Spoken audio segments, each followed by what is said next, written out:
How do you form a book club and why?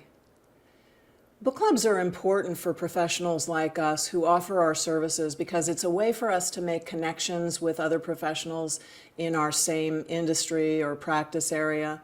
And it's also a way to increase your knowledge base of your practice area or services or industry. So I recommend book clubs to all professionals that I mentor.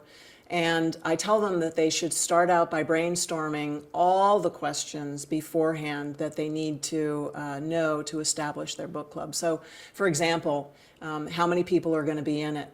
Where's it going to meet? How often is it going to meet? What kind of books are you going to read? Are you going to read only books on the services that you offer, or are you going to read books on marketing the services as well, for example? Are you going to meet on Tuesdays or on Thursdays? Are you going to meet at lunchtime, or is that possible? Or in the evenings, is that better? Are you going to meet early in the morning instead? So answer all of those questions before you even start reaching out to people to invite them to your book club. They'll want the answers to those questions. Are you going to be the leader, or is someone else, or are you going to rotate the leadership?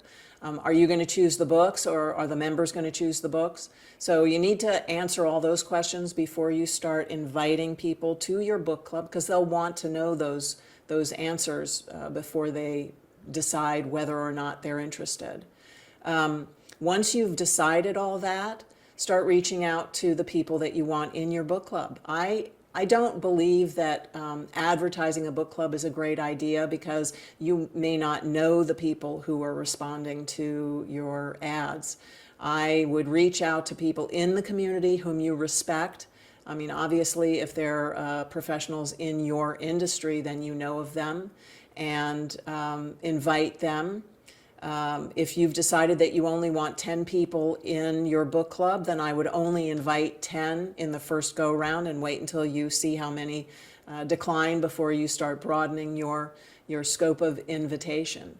Once you've established your book club, you will find that it is an intensely rewarding experience, meeting with these folks, discussing the books that you've all read, focused on, and learned from, and learning even more from this group of professionals that you've brought together for this purpose, and for which they will all be amazingly grateful. Keep in mind that these professionals will now be your, among other things, at the very least, they'll be your referral partners.